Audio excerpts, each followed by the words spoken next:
if you've been wanting to apply to grad school, just do it. Just do it, because you're not going to lose anything more than that application fee. Hey besties, welcome back to my channel. If you're new, my name is Edna, and I wanted to share 5 things that I learned after finishing my first year in grad school. I'm getting my master's in social work right now, MSW for short, and I had a really good experience. So I figured I would share, and hopefully this helps some of you, because I have had a lot of people reach out and they're kind of like on the fence about applying. I will touch more on this at the end after I, share what I've learned, but to be honest, I think for most people it is a good idea to go to grad school. So my path was a little bit different. I grew up wanting to be an attorney, and I did go to law school for a little bit. It didn't work out, and who knows, maybe one day I'll go back. But after I tried that, I worked for a year, and I realized that a lot of the stuff that I wanted to do in my life really lined up with social work. And that's something that I learned throughout my journey, was that there is so much that you can do with a master's degree, specifically an MSW. You could work in a school, in a hospital, in a government agency. You could work at a nonprofit.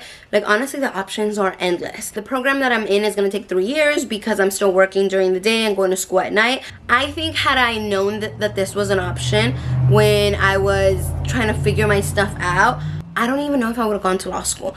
And there's been several times that I've regretted going to law school, regretted the debt that I put me in, regretted like all these things, because I feel like my options would have been a lot more restricted with that degree. But having said that, let's jump into what I learned in this first year of my MSW program. Number 1 is that you're going to build a community. Like, it's just gonna happen. It's gonna happen organically, and it's gonna happen pretty fast. At least it happened pretty fast with our cohort. And I think it's because, unlike undergrad, now you're in a very specialized field. Everyone that's getting the master's is trying to study the same thing. So for us it's social work, but for you it could really be anything. And I feel like in undergrad we were like in classes with like 100 people, 200 people, and everyone had different interests. Like, people wanted to do different things, so it wasn't like the connections weren't as fast. Because everyone's interested in the same field, it is likely that a lot of people in your class will be into the same or similar things that you are, which kind of helps, build those bonds and those friendships. And I'll be honest, there is some pressure. So being in an academic setting, there's a little bit of stress, and I think that helps with the bonding situation, because you're all stressing over the same things. In my program, you had to have a B to move on to the next year. If not, I think you had to make it up in the summer, and that definitely put pressure on some people. It didn't put pressure on me, because I was like, this isn't on a curve. This is, we do the work and we're gonna be good. And that's honestly how it ended up working out. Sooner or later, you guys are gonna build a community. Lesson number 2 is that it's a small world. I think any field is a small world when you really think about it. Whether it's legal, medical, social work, it's a small world out there, and it comes with its pros and cons. But that's why you always gotta treat people the way you want to be treated, and just keep it pushing. One of my classmates is a supervisor in the county, and she knows people that I went to middle school, high school, college with, which I thought was wild. And I'm glad, thank God, because one person specifically, I feel like things could have gotten really awkward with like some of the personal history we had. I also was in situations where my coworkers knew my classmates, vice versa. Even like professors knowing some of my supervisors that I've had in the past. It's a small world. So just keep that in mind when you apply to grad school, or when you're out and about in the in the real world. Number 3 is that networking will happen organically, and that's a good thing, because networking is crucial when you're out and about trying to get a job after you graduate, or even before. You might be switching jobs while you're still in school. The good thing about grad school is that most of your classmates are already working in the field. They're already getting experience, so they already have connections to the jobs that are out there. We all just like share and talk and everything. And the amount of times that people came over and let me know that their job was hiring or gave me advice. I know I had an interview with probation, and one of my classmates gave me so much information, so many tips on what to do once I got in. And that didn't work out. That interview ended up not panning out, but I had so much insight just from me mentioning, oh yeah, I have this interview coming up with probation, and then someone was like, you know, hooking me up with information. You never know who the next person that's gonna hook you up with a job is gonna be. So just being in that class with people who have so much knowledge and who know so many people is incredibly helpful. The other thing too is a lot of grad programs will have you do internships. For us, we do have to do internships. So you're also going to be networking while you're out there interning and with your professors. They are already out there in the field. A lot of them are going to be like heavy hitters in your specific field. So I would highly take advantage of, you know, like talking to them, sharing things about you, what you do at work, your strengths. You never know. That professor could end up being your boss later on. I hope people don't take this next one personally, but number 4 is that people will still procrastinate even at this level. Even at a graduate school level, like we're talking about like a professional setting, an academic setting, people will still procrastinate. And I'm not trying to throw shade because girl, I procrastinate. Like a lot of us were procrastinating. I would say like a third of the class, maybe half, we would procrastinate on our quizzes, on our homework, on our assignments. Like it was still there. And I was like, oh my God, I've never met so many people who procrastinate as much as I do. And I came to the conclusion, and I'm not an expert, but it kind of reminded me, and my therapist and I have talked about this, that sometimes when you have a big heart, when you're really nice, when you just want to help and support others, you will stretch yourself out really, really, really thin. Like, you're doing it all, but you can't do it all. Like, that's the truth. You have to choose what you want to do and you prioritize. I'm learning how to put myself first and how to prioritize the things that I need to do and that are important to me. So I hope that me and my classmates get to that place, but there was a lot of procrastination, and I was a little shocked, friends. I was shocked because, you know, we're paying for this. Like most people are paying for grad school unless they have something called Title 4E or like scholarships on the side. But yeah, procrastination still exists. Unfortunately, I deleted the 5th thing I learned, so I'm just gonna put a little video of the cats right here, and then I'll just talk you through number 5. I learned that I'm incredibly happy and grateful for the choice I made. I've never once regretted this program, and I've learned a lot as an individual, as a professional, and honestly, I'm just really happy that this is the path that I've taken. There's something that I did want to share though that we learned.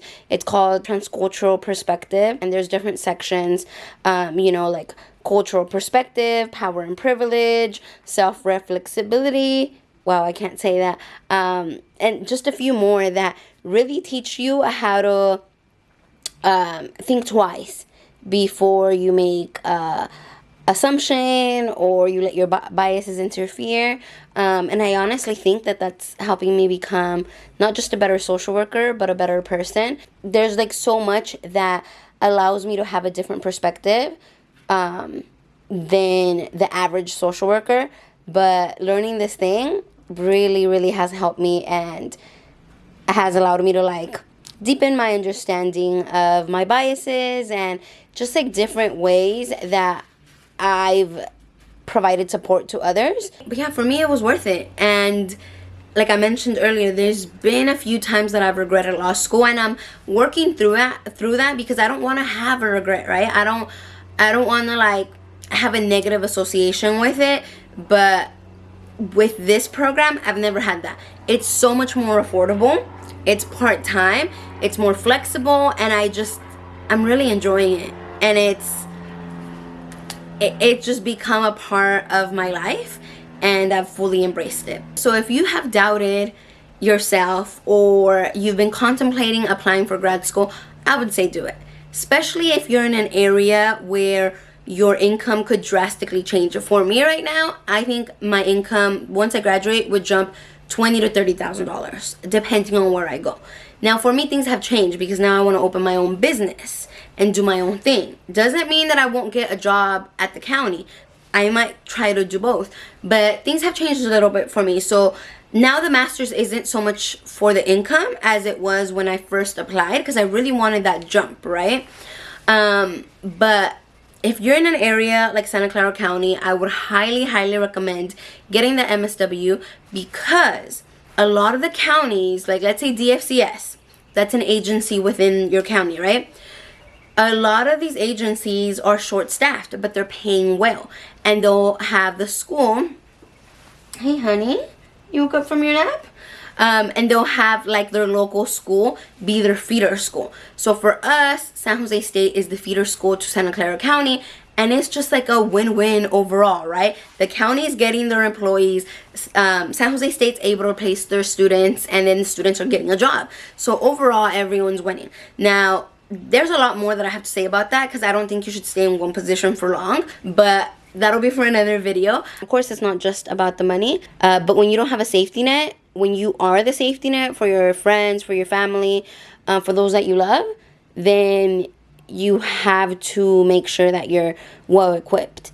And in this area, either you start your own business or you have a lot of certifications or degrees, something that'll set you aside from the average person. I also wanted to put myself out there, and if you work on something like on one of your essays, I would highly recommend looking up the questions already. Even if applications aren't open for any grad program or for the MSW at San Jose State, for anything, if you look up questions and you start working on your essays, I'll put my email down below. I am more than happy to read your stuff, but I can't promise that I'll be able to help as we get further into the semester.